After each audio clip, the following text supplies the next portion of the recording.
Lucas capítulo 5, se você encontrou comigo, diga amém.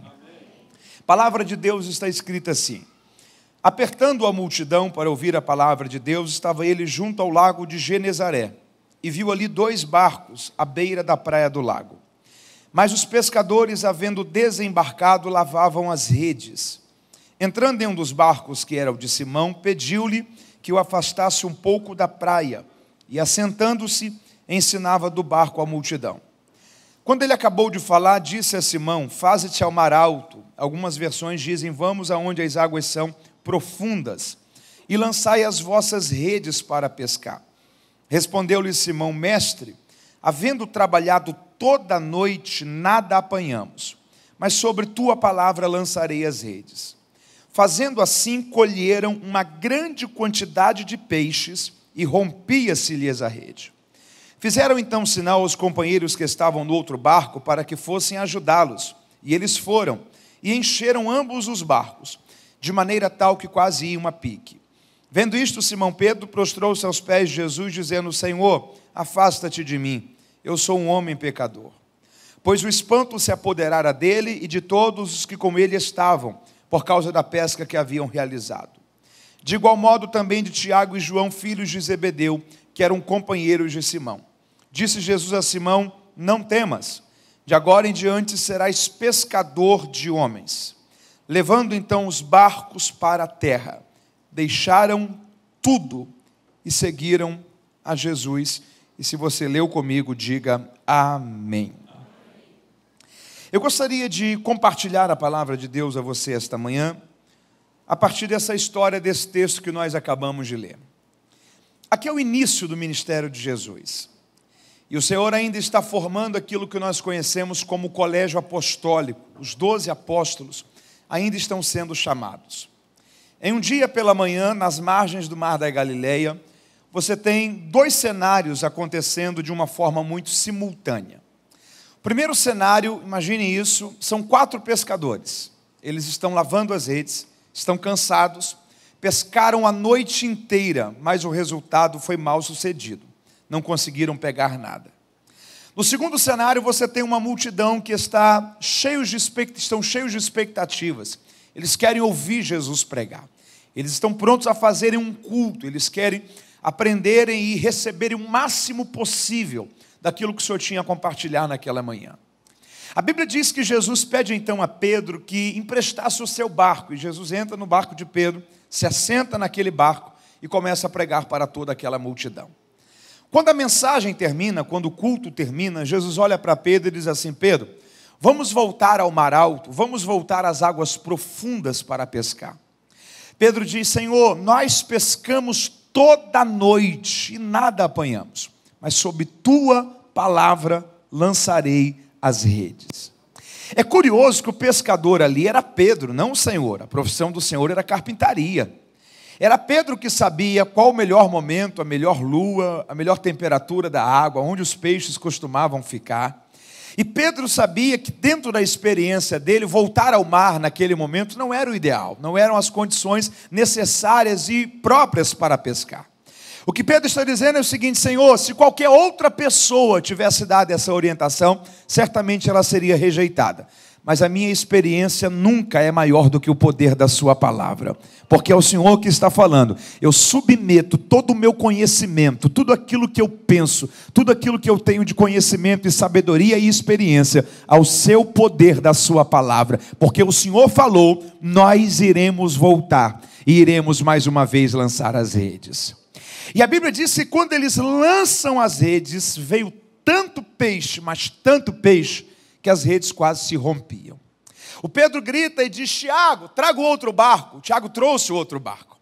E era tanto peixe que encheram ambos os barcos.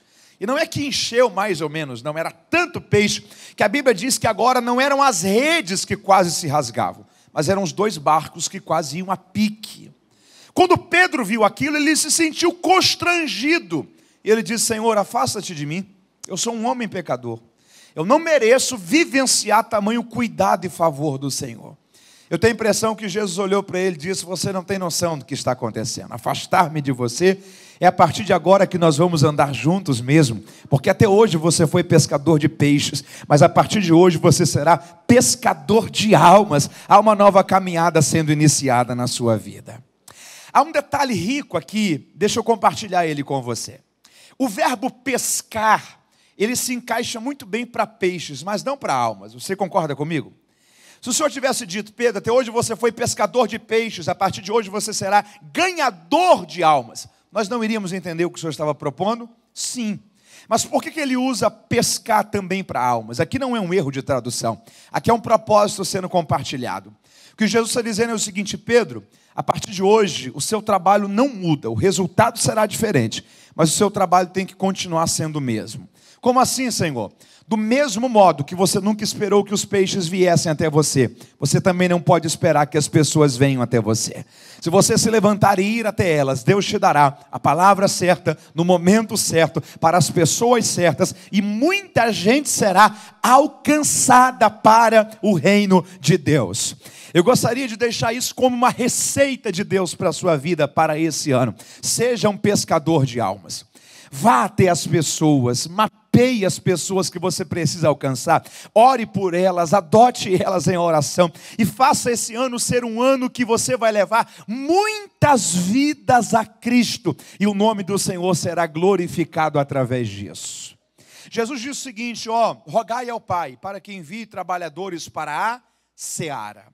Dr. Billy Graham tinha um comentário interessante sobre isso. Ele dizia o seguinte: Jesus poderia ter usado qualquer outra metáfora, mas por que ele usa a metáfora de um campo a ser colhido para as pessoas que precisam ser alcançadas? Em outras palavras, o que ele estava dizendo era o seguinte: toda colheita tem um tempo para ser realizada. Se você trabalha, por exemplo, plantando maçãs, tomate, se você passa o tempo da colheita, toda aquela safra se perde. Toda alma tem um tempo para ser alcançada. Tem gente que a gente consegue alcançar essa semana, que talvez na próxima semana não alcancemos mais. Tem gente que você consegue alcançar esse mês, talvez no próximo mês você não consegue alcançar mais. É uma tarefa de urgência, e Deus quer nos conscientizar isso. Precisamos ser pescador de almas. A colheita será feita, Piracicaba será alcançada, e Deus vai usar a sua vida para que isso aconteça. Você pode celebrar a Deus por isso? Celebre ao Senhor por essa convicção. Até hoje, Pedro, você foi pescador de peixes, mas a partir de hoje, você será pescador de almas. Aí o texto encerra dizendo que então, deixando tudo, seguiu a Jesus. Você acompanhou comigo até aqui? Diga amém. Existem 4 lições que eu quero rapidamente compartilhar com você a partir desse texto essa manhã. 4 lições para você caminhar esse ano de 2023 sobre essa convicção e entendimento. Primeira lição que a gente precisa aprender com esse texto. Quem aqui já ficou uma noite inteira acordado? Levanta a mão aí, uma noite inteira acordado. De manhã, qual é a sensação que você tinha? Cansaço, sim ou não? Só queria saber de uma coisa, o quê? Dormir. Imagine o cansaço de uma noite inteira perdida, junto com a tristeza, a frustração de uma pesca mal sucedida. Se fôssemos nós no lugar de Pedro, sabe o que a gente ia fazer? Ia para casa dormir, essa rede eu lavo outro dia. Você acha que o Pedro sabia que Jesus ia chegar ali em 10, 15, 20 minutos e fazê-lo voltar ao mar para pescar? Não. Talvez à noite, quem sabe no outro dia. Mas o Pedro chega cansado, mas mesmo cansado, ele está sentado no barco, lavando as redes. Primeira lição que nós precisamos aprender com esse texto. Viva pronto para as oportunidades da vida. Viva pronto para as oportunidades da vida. É melhor você estar pronto para uma oportunidade e não tê-la, do que você ter uma oportunidade, mas não estar preparado para ela. Nós precisamos entender que Deus nos convida a ser participantes com Ele dentro da história que está sendo construída. Se você lavar as suas redes, Cristo virá ao seu encontro. Se você tiver uma noção clara de para onde você está caminhando, aquilo que você está enxergando como objetivo e se preparar dentro daquilo que é possível e necessário para que você alcance isso, Cristo virá ao seu encontro. Há um entendimento que nós temos que ter de uma fé responsável, de uma maturidade pessoal acerca de para onde estamos caminhando e qual é o nosso dever dentro dessa caminhada. Há uma frase que eu gosto muito que diz o seguinte: o futuro não é acidental, ele é intencional. Ele não virá pronto, ele precisará ser construído. E existe muita coisa que Deus compartilha com a gente, a missão de dimensionarmos aquilo que nós queremos viver. Na verdade, e me escute isso e não entenda mal isso, mas existem coisas que dependem mais da gente do que de Deus. Quando Deus chamou Josué, Deus disse o seguinte: Josué, eu tenho duas garantias para você. Em primeiro lugar, assim como eu fui com Moisés, eu serei com você. Em segundo lugar, todo lugar que você pisar a planta do seu pé, esse território será seu. Em primeiro lugar, garantia da presença. Em segundo lugar, garantia de posse de território. Quando você lê Josué capítulo 1, você vê que Deus dá o limite do território e Josué vai conquistando. Conquista um povo, conquista outro povo, conquista um território, conquista outro território. Só que a chave daquilo que Deus dá para Josué é o seguinte: todo lugar que você pisar a planta do seu pé. Ou seja, se você pisar por aqui, seu território é esse daqui. Se você for adiante, seu território é maior. Mas se você tiver expectativa e confiança que eu sou um Deus de coisas extraordinárias e ir mais além ainda, você vai perceber que o seu território vai ser ainda muito maior. O que Deus estava dizendo era: Josué, o tamanho do seu território depende do tamanho da sua coragem. Isso é Josué capítulo 1. Mas Josué capítulo 13 tem um texto que a gente lê pouco. A gente lê muito Josué 1, mas Josué capítulo 13, Deus chegou para Josué e Deus disse o seguinte: Josué, hoje você está velho e muita terra ficou para ser conquistada, inclusive a terra dos filisteus e a terra dos cananeus. Quando você lê a história de Israel depois de Josué, sabe quais foram os maiores inimigos do povo de Israel? Filisteus e cananeus. Porque todas as vezes que nós não cumprirmos a nossa missão, nós estamos sobrecarregando as gerações que virão após nós. Deus vai nos ajudar a não deixar as nossas redes sujas. Deus vai nos dar ânimo, coragem, iniciativa, vigor, para nós fazermos a nossa parte. Se você deixar as suas redes lavadas, se você cumprir com a sua missão e responsabilidade, o Senhor virá ao seu encontro e trará a você resultados extraordinários do favor e do poder dele sobre a história da sua vida. Você pode louvar a Deus por isso? Em primeiro lugar, precisamos viver pronto para as oportunidades da vida. Deixe as suas redes lavadas. Segundo lugar, pense comigo uma coisa aqui. Jesus tem e tinha poder para fazer aquele cardume vir na margem ali, sim ou não? Sim. Mas ele fez isso? Não. Ele pega Pedro, coloca Pedro dentro do barco, e o texto diz que leva Pedro aonde as águas são profundas. Por que ao invés de Jesus trazer aquele cardume à margem, Jesus leva Pedro ao alto mar para conseguir pegá-lo? Segunda lição: existem resultados que você só terá na sua vida se você sair da superficialidade. Existem resultados que você só terá na sua vida se você sair da superficialidade. Um dos maiores males do nosso tempo chama-se superficialidade. Gente que é superficial em tudo.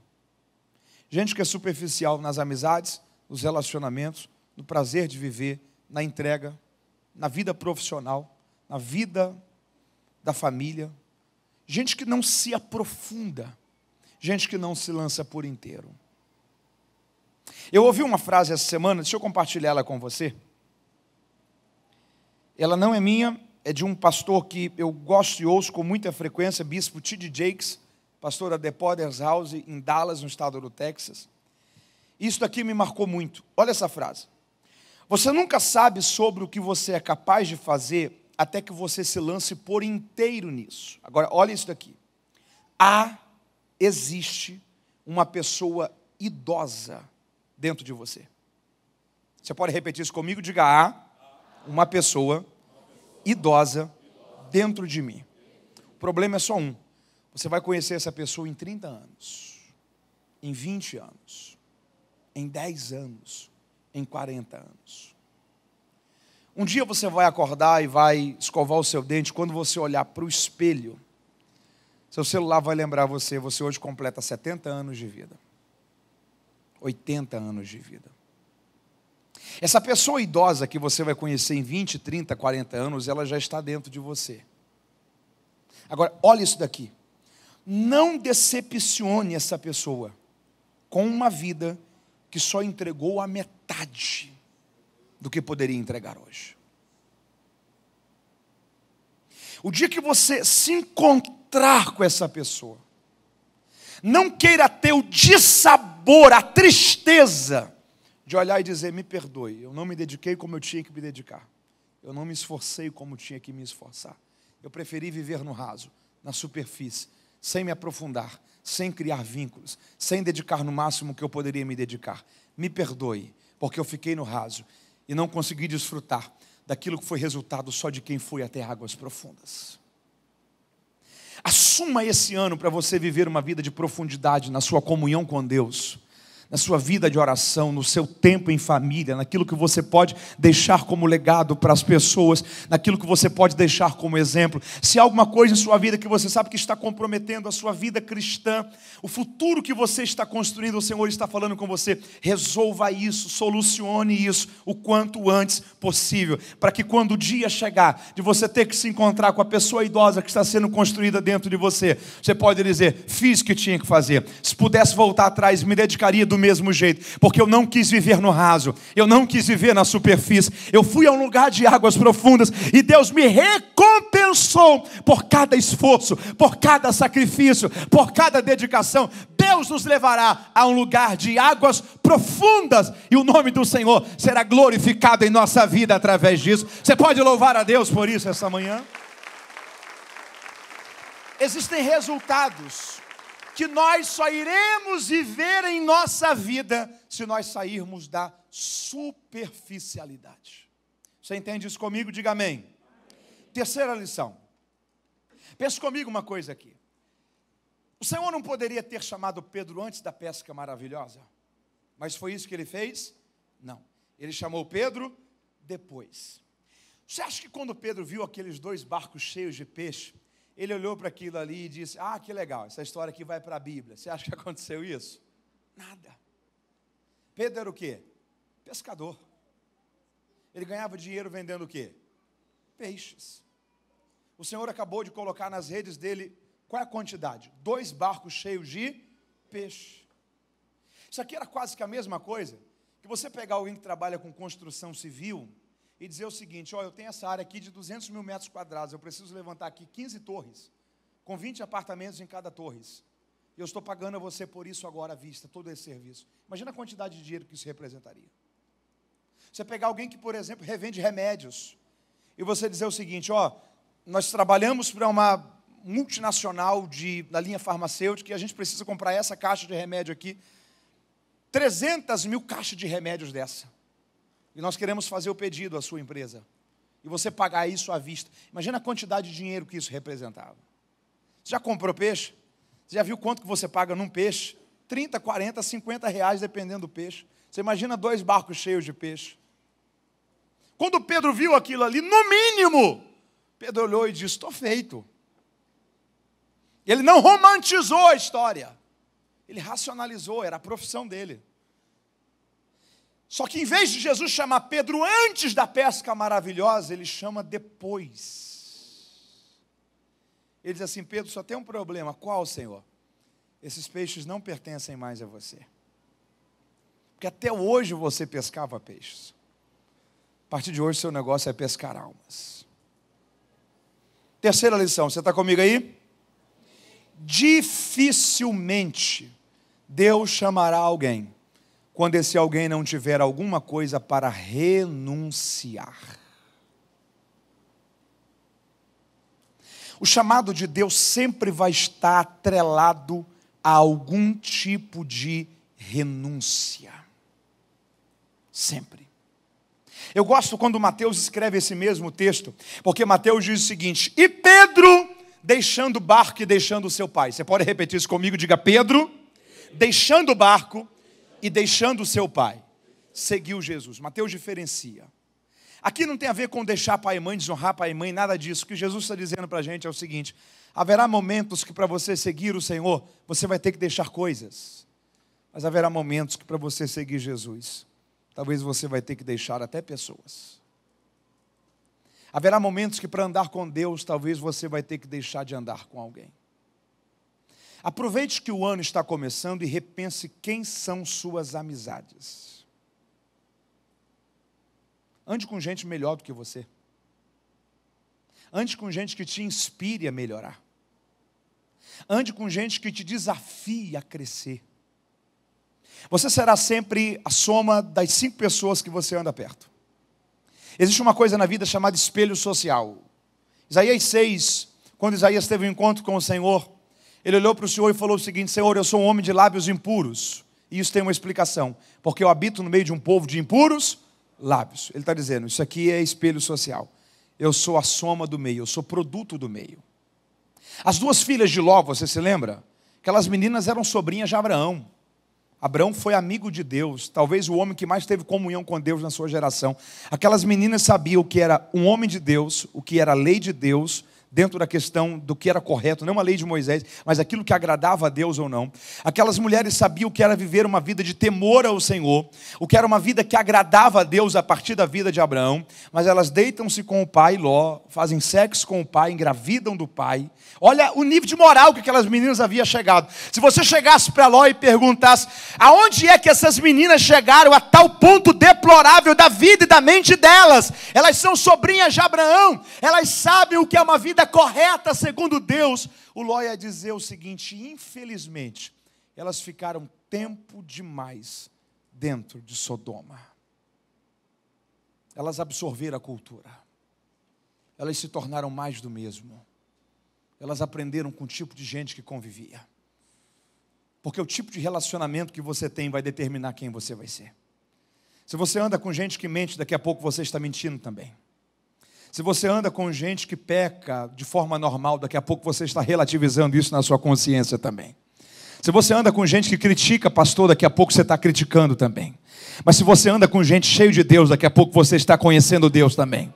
Se você anda com gente que ama estar na casa de Deus e orar, daqui a pouco você está crescendo em comunhão com Deus também. Levante uma de suas mãos e diga: Senhor, me apresente quem são os seus amigos, porque eu quero ser amigo de quem é amigo do Senhor.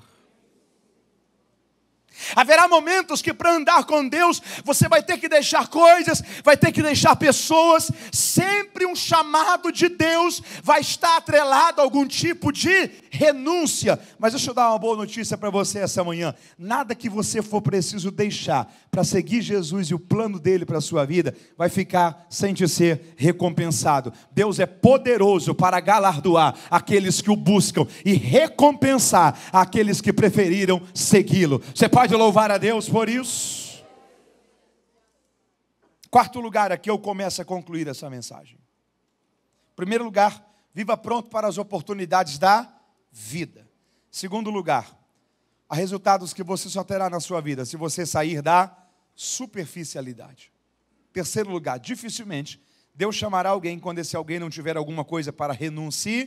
O chamado sempre vai estar atrelado a alguma coisa que tem que ficar para trás. 4º lugar, eu começo a concluir aqui. Se você encontrasse um desenhista, um pintor,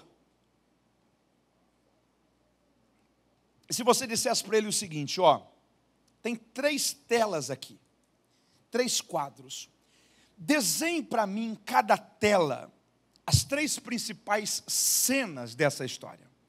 Provavelmente, na primeira tela, ele iria desenhar Pedro, no começo da história, sentado no barco, lavando as redes. Nesse momento aqui, Pedro está feliz ou triste? Feliz ou triste? Com peixes ou sem peixes? Sem peixes. E qual é a razão da tristeza dele? A ausência de peixes. Provavelmente a segunda tela seria eles no meio do mar. 2 barcos cheios de peixe. E Pedro perplexo diante do Senhor. Nesse momento aqui, Pedro está feliz ou triste? Feliz. Com peixes ou sem peixes? Com peixes. A terceira tela provavelmente seria os 2 barcos cheios de peixe para trás. Pedro virado de costas para ele, seguindo Jesus. Nesse momento aqui, Pedro está com peixes ou sem peixes? Sem peixes. Triste ou feliz? Isso aqui não dá um nó na cabeça da gente? Porque a primeira cena é Pedro triste por causa da ausência de peixes. E na terceira cena ele volta a estar sem peixes. Só que agora ele não está triste, agora ele está feliz. Quarta lição, Jesus está ensinando para a gente aqui: não deixe que a sua alegria dependa de coisas. Não permita. Não permita que a sua alegria dependa do que você tem ou não, do que você comprou ou não, da onde você foi ou não. A pergunta é: em 5, 10, 15, 20 anos, talvez que falta fará? Se você teve ou não, se comprou ou não, se foi ou não. Às vezes a gente permite que a alegria da gente dependa de coisas tão sem sentido. O Abacuque fez uma das orações mais lindas da Bíblia diante disso. É fácil fazermos a oração de Abacuque hoje, porque nós vivemos em uma sociedade industrializada. A sociedade dele era rural. Tudo que eles precisavam para subsistência tinha a ver com plantações e criações.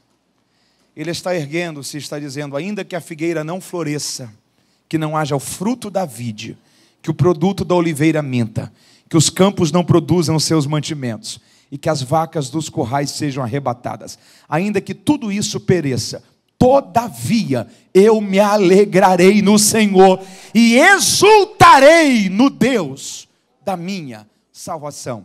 Ele estava dizendo: a minha alegria não vai depender de coisas. Um dos males do nosso tempo, dentro do contexto emocional, eu fecho a mensagem aqui para orarmos, é chamado de depressão. Você pode repetir isso comigo? Diga: depressão. Conhece alguém que já passou por uma depressão? A depressão, na verdade, é uma terminologia que vem da topografia, ok? É uma linguagem geográfica. Se você tem 2 montes e um vale no meio desses 2 montes, esse vale é o quê? É uma depressão. Por quê? Porque uma depressão é um afundamento de solo.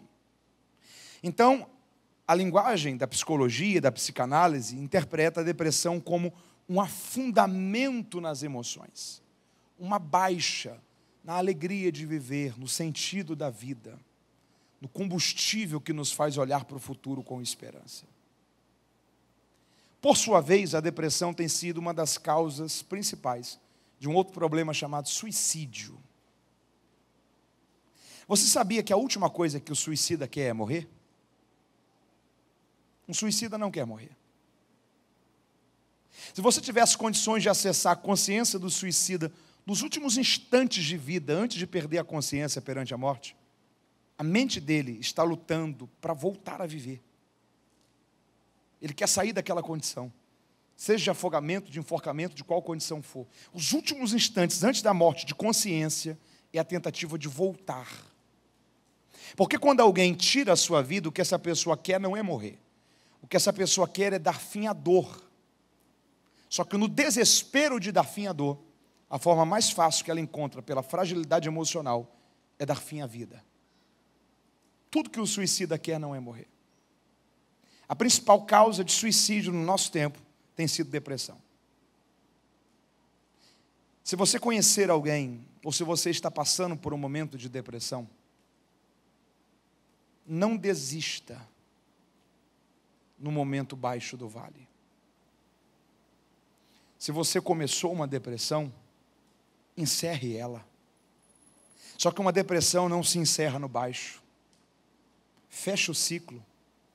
Desceu o vale, suba a montanha.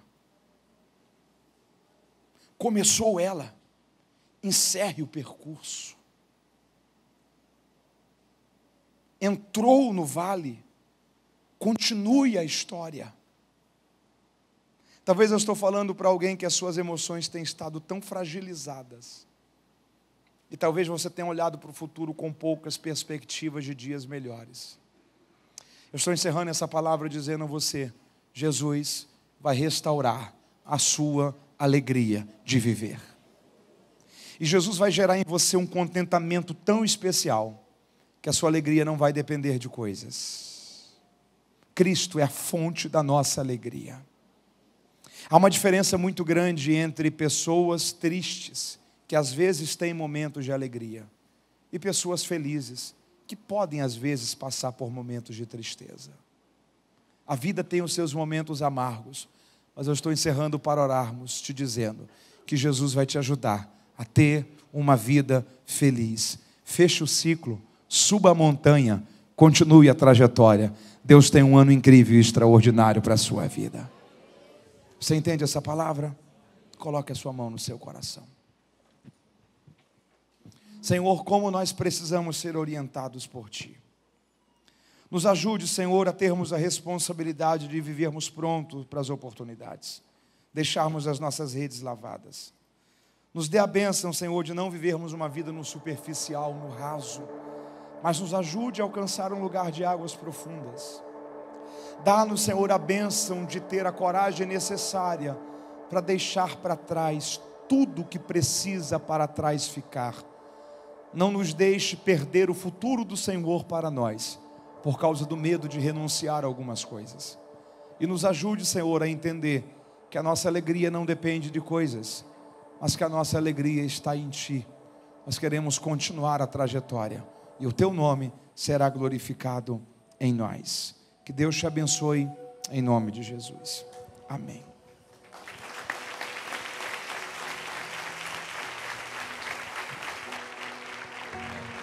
Graças a Deus, graças a Deus. Quantos foram abençoados nessa manhã? Aproveita que você já levantou a mão, vamos abençoar a vida do pastor. Meu Deus e meu Pai, aqui está teu servo, que veio trazer essa palavra tão especial para cada coração aqui. Eu me recuso a não continuar o caminho. Nós nos recusamos a não terminar a jornada. E que o Senhor, que começou uma linda obra na vida desse homem, da sua esposa e dos seus 2 filhos, o Senhor possa completá-la todos os dias, para a glória do Teu nome. Amém. Pega o seu papel do mês de maio. O meu está no bolso. Onde que eu coloquei o meu? Porque eu já rasguei o meu de manhã, né? Então pega o seu papel do mês de maio. Está na sua mão, é mês de maio. Tá? Pega na sua mão, nós vamos consagrar. Alguém tinha curiosidade de ver o que o pastor está pedindo? Tem? 30% de crescimento da igreja. Ó, eu faço para Deus, Deus faz para mim. Você vai fazer para Deus, Deus vai fazer para você. Amém? Pegou aí o papel? Pegaram? Vamos consagrar. Meu Deus e meu Pai, no nome de Jesus, Pai, nós estamos nesta manhã, consagrando o mês de maio ao Senhor. Mês de maio, Deus, é mês de noivas, mês de casamento. Abençoa, Senhor, cada família, abençoa cada lar. Nós estamos projetando esse mês ao Senhor. Nós temos certeza, Pai, que esse mês está consagrado. Quem crê vai dando glória a Deus. Você pode dar um aleluia onde você está? Pensando na comunidade e para facilitar a vida de cada um, nossa igreja possui 3 formas para devolvermos os dízimos e as ofertas. Você pode comparecer em um dos cultos em nossa igreja ou entregar para nossos pastores de plantão. Lembrando que o templo fica aberto das 8 da manhã às 18 horas. Você pode fazer uma transferência bancária, sendo TED ou DOC, do banco de sua preferência, ou um depósito direto no caixa, lembrando dos nossos dados para depósito ou transferência. Agora, você pode usar o Pix, um jeito prático e rápido de fazer pagamentos. Para fazer é muito fácil. É só acessar o aplicativo do seu banco e escolher Pix. Clique em transferir e coloque a chave do destinatário. Na nossa igreja, a chave é o número do CNPJ. Digite o valor, confira os dados da conta e clique em transferir. Pronto, transferência realizada com sucesso. Para entregar o seu dízimo ou a sua oferta, faz um Pix.